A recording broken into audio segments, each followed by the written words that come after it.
I hate my wife's creepy hobby project, and I guess something is wrong with her. I know this sounds completely crazy, but I promise my wife is a perfectly normal person otherwise. This just threw me for a loop. For context, we're both in our late 30s and live in a pretty typical suburban neighborhood. You know the type. Friendly neighbors, occasional barbecues, and gossip that spreads faster than wildfire. My wife has always had this thing for trashy TV shows and movies, especially the ones centered on infidelity. Add to that her love for true crime stories about unfaithful spouses meeting dramatic or even deadly ends, and you get the picture. She calls it her morbid fascination. I never thought much of it. It's just her guilty pleasure. But a couple of months ago, something in her fascination shifted after a real-life scandal rocked our neighborhood. A married couple down the street divorced after the husband was caught cheating. Nothing violent or criminal happened, thank God, but my wife became completely obsessed. She started digging into every little detail she could gather from the neighbors. Baby showers, backyard barbecues, even casual chats at the mailbox. She used every opportunity to fish for new tidbits. It was as though solving this case had become her personal mission. Then, about a month later, I discovered the board. I was cleaning her home office one afternoon and noticed a massive bulletin board leaning face down against the wall. My curiosity got the better of me, so I flipped it over. What I saw left me completely stunned. It was a conspiracy board straight out of a crime drama, complete with pictures of our neighbors connected by lines of yarn crisscrossing all over the place. It looked like something you'd see in a detective show, or maybe the Pepe Sylvia meme come to life. I was utterly confused. I called her over and asked her what on earth this was all about. She laughed and casually explained that it was her new hobby. Apparently, she had been tracking neighborhood gossip and mapping out potential infidelity candidates for fun. The yarn lines, she said, represented who might be cheating with whom. She had even printed out pictures of the neighbors from their social media profiles and attached sticky notes with random details about them. When I told her this was deeply weird and kind of invasive, she just waved me off. She said, "Come on, maybe it'd be creepy if a man was doing this, but I'm just having fun. It's harmless. Think of it as a creative project." She even tried to sell me on the idea that it was more like an art piece than anything serious. I wanted to let it go, but the whole thing felt off. Still, I didn't press too hard at first. I thought maybe she'd eventually lose interest and move on, but I couldn't stop thinking about it. Occasionally, while cleaning her office, I'd glance at the board to see what new developments had been added. A few days ago, though, I found something that pushed me over the edge. I checked the board again, and now I was on it. My picture was there, with a line of yarn connecting me to one of our neighbors' wives. She's just someone I'm casually friendly with. Nothing more. I confronted my wife about it immediately, demanding to know why I was on this ridiculous thing. Her explanation made me even angrier. She calmly said it wasn't because she suspected me of cheating, but because she was adding potential matches for hypothetical affairs. She even tried to reassure me by saying she planned to add herself to the board soon as well. At that point, I completely lost my temper. I told her the board needed to go, or our marriage was going to face serious problems. She got defensive, and now things have been really tense between us ever since. This morning, I started questioning myself. Maybe I overreacted. Should I apologize? The truth is, I don't think she's cheating or anything like that. It's just that this whole situation makes no sense to me. Honestly, if she were cheating, at least it would give me a logical explanation for this bizarre behavior. Am I the asshole for demanding she get rid of the board? Or is this as insane as it feels to me? Alright, let me just start by saying wow. First of all, thanks for all the concern and support on the original post. It gave me the courage to approach my wife about the whole situation. I admitted that maybe I overreacted by threatening our marriage, but I stood firm on how creepy and invasive her hobby was. To my relief, she apologized and agreed to get rid of the board. I thought we had finally put this madness behind us. But nope, that piece lasted all of 2 days. 2 days. Shit hit the fan.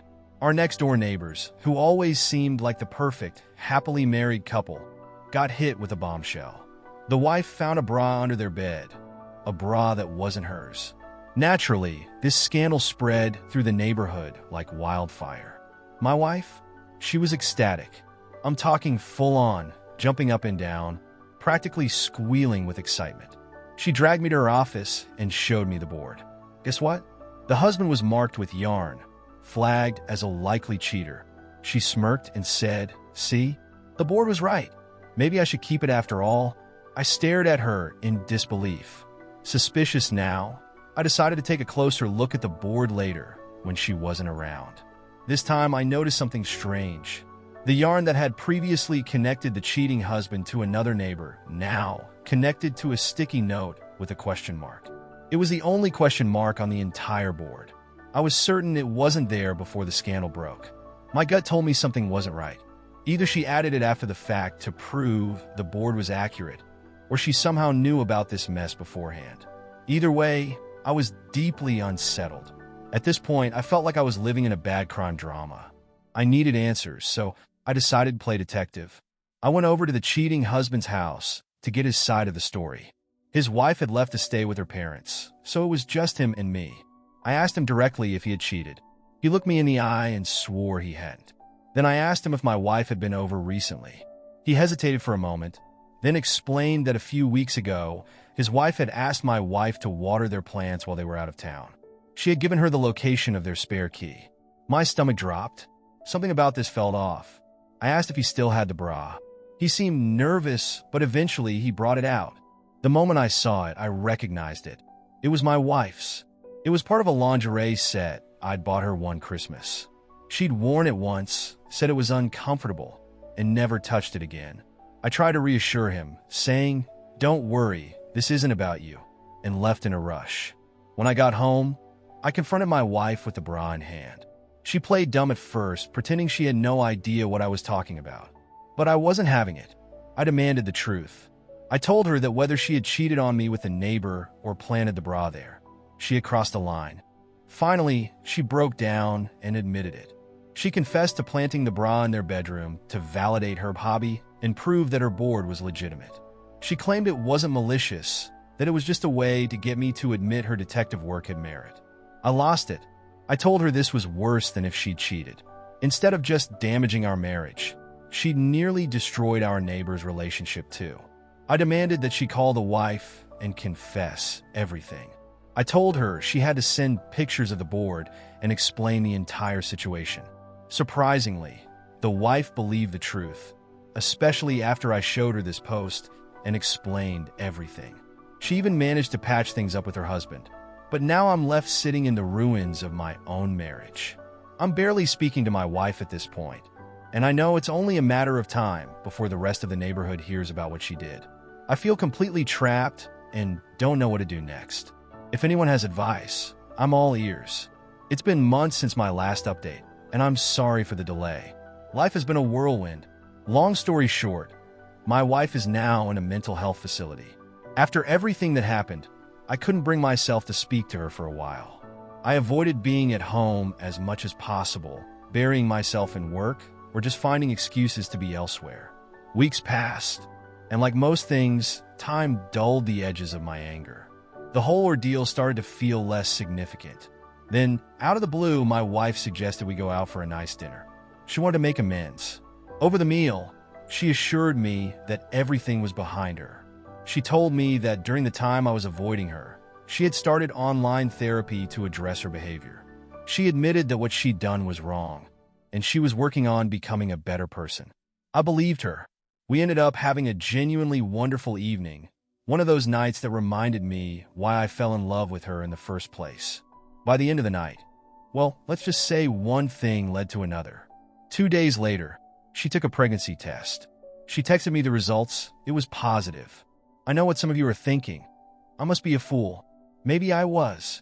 It had been a tough year, and this news felt like a bright spot. I was ecstatic. We started making plans almost immediately, talking about converting my home office into a nursery, looking up baby gear, booking doctor's appointments, and even brainstorming ideas for a baby shower. That week was a whirlwind of excitement and planning. Unfortunately, her first ultrasound appointment fell on a day when I couldn't get off work. I was disappointed but understood. She told me it was the only time the clinic had available. When the day came, I was anxious for updates, pictures, anything, but I heard nothing. When she came home, she was unusually quiet, and I started to panic. My first thought was that something terrible had happened. I tried to reassure her, saying I understood if she was grieving a loss, but she needed to tell me what was going on. Finally, she confessed. She hadn't had a miscarriage. She was actually further along in her pregnancy than she initially thought, far enough that the timing didn't match up with when we'd last been intimate. I was stunned. My anger boiled over, and I demanded answers. How could she do this to me? But as I stood there fuming, something didn't add up. I asked her who the father could be. She swore up and down that she hadn't been with anyone else and didn't know how this had happened. Her explanation made no sense. If she'd been pregnant for that long, her body should have shown signs by now, and it hadn't. The more I thought about it, the more suspicious I became. I decided to call the clinic myself to confirm the details. She told me it was a waste of time and insisted she'd heard the doctor clearly, but I couldn't shake the feeling that something was off. I called the next morning. What they told me was worse than I could have imagined. She had never been there. No appointment. Nothing. Confused and angry, I reverse image searched the picture of the pregnancy test she'd sent me. Sure enough, it was a random image from an old Facebook post. I felt like the ground had been ripped out from under me. When I confronted her, she didn't try to deny it. She burst into tears and started spiraling, admitting that she had cheated on me and genuinely believed she was pregnant. Then she accused me of making the whole pregnancy lie up in my head because I couldn't handle the truth about her infidelity. Her emotions went from sobbing to outright screaming, saying she felt like the devil and Hitler combined. She locked herself in the bathroom and started shouting that she was going to kill herself. I couldn't get the door open, so I called the police. They arrived, broke the door down, and thankfully found her unharmed, though she was clearly in a terrible mental state. The officers took her in for a mental health evaluation. At the hospital, she started rambling about the neighborhood board she had made, her knowledge about everyone being a cheater, and how she had cheated because she was in a dark, evil place. She even continued insisting she was pregnant, though she had no idea who the father was. The doctors ran tests and confirmed she wasn't pregnant at all. After several assessments, they diagnosed her with a severe mental illness, possibly a form of schizophrenia. They explained that she likely believed her own fabrications to some extent and had been struggling with delusions for a long time. One symptom, called self-accusation, made her feel compelled to confess to things, whether they were true or not. Last week, I admitted her to a mental health facility for treatment. She's safe now, and the staff says she's starting to show progress. It seems like she no longer believes she's pregnant, but she's still withdrawn and can barely look me in the eye. She says the guilt is overwhelming. Looking back, I can't help but feel terrible for not recognizing the warning signs sooner. Her behavior wasn't just quirky or obsessive. It was a cry for help. I let my frustration cloud my judgment, and now I'm left wondering if things could have been different if I had acted sooner. For now, I visit her when I can. I hope the treatment and medication help her find stability. As for the neighborhood gossip, they're having an absolute field day with all of this. Thanks for listening. I really hope this is the last update I'll ever need to write. Now on to the next story, story 2. My cousin has been acting inappropriately around my wife, who is also the mother of our 2 children. He sent her a love letter. To give some context, 8 years ago, Ben invited me to his bachelor party. It was a strange group of people, and I was uncomfortable with them. I ended up spending most of the night nursing a beer, just waiting for it to be over. Toward the end, Ben's best man, whose name I honestly can't even remember, hired 2 strippers to entertain everyone. I wasn't a fan of that, so I stayed out of the way, letting the others enjoy the show. A week later, while I was at the gym, a woman approached me. She was someone I couldn't quite place, but when she started talking to me, I realized she was one of the strippers from that night. I was surprised by how different she looked, but we ended up chatting, and it didn't take long for me to ask her out. Her name, for the sake of this story, will be Emma. Emma had only been working as a stripper for a few months, which she confirmed later, and eventually she quit. She said she didn't like the lifestyle, and I was uncomfortable with it too. Emma was never ashamed of her past, but we chose to keep it a secret from our families. And Ben respected that when I asked him to keep quiet. Over time, some of our friends might have figured it out, but they've only made harmless jokes, not really prying into it. Emma and I went on to have 2 wonderful children, a 5-year-old son and a 3-year-old daughter. We've even been talking about having more. But over the past few months, Ben has started acting strangely around Emma. Before his divorce, he was always polite and quiet around her. But lately, he's been complimenting her appearance every time he sees her. It started off innocently enough, but then one day, he made a comment about how having kids hadn't ruined her figure, which really bothered me. I told him to stop, but it didn't seem to make much difference. At a family barbecue, he apologized, claiming he was drunk. I calmed down because I didn't want to cause a scene in front of everyone, but I made it clear that I didn't want him speaking to Emma like that again. Things took a much worse turn when Ben sent Emma a love letter, asking her to leave me and start a life with him. Emma replied politely, but firmly with a no thank you. I didn't know what to do at this point. I love my family, and I want Emma to feel comfortable around them, but I don't think she can with Ben continuing his behavior. Emma doesn't want me to tell the rest of the family because she fears that Ben will reveal the truth about her past. I've told her that I'd be okay with it, but she's really adamant about keeping it a secret. As of now, Ben hasn't done anything that would warrant legal action. His actions seem more like the behavior of a teenager with a crush. Emma says she doesn't feel in any real danger, but I've made it clear that we need to be cautious. Still, I'm unsure of what more we can do, considering Ben hasn't crossed any clear boundaries. Yesterday, Emma and I decided to show my parents the love letter, hoping that they could offer some advice. It led to a shocking revelation. Apparently, Ben had seduced 2 other women in the family, one being the wife of another cousin, and the other being his own uncle's wife.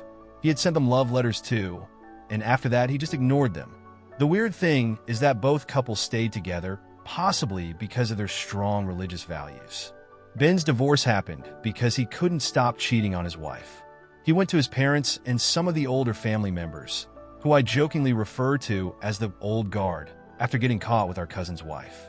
He admitted his mistake, saying he had a problem, and the old guard decided to forgive him but put some rules in place. The surprising part was when Ben told everyone that Emma used to be a stripper. At first, only my parents and Ben's knew, but then Ben tried to say that her presence at family gatherings had set him back. He even lied, claiming that she made the first move on him and that they had slept together on a Tuesday while I was at work. I work from home, so there's no way Emma was with him that day. He didn't know that, of course. This all has caused a massive rift in the family. I've been labeled the black sheep because my family doesn't attend church, but I never expected them to accuse me of being a sexual deviant. The worst fallout has been from Lisa's parents.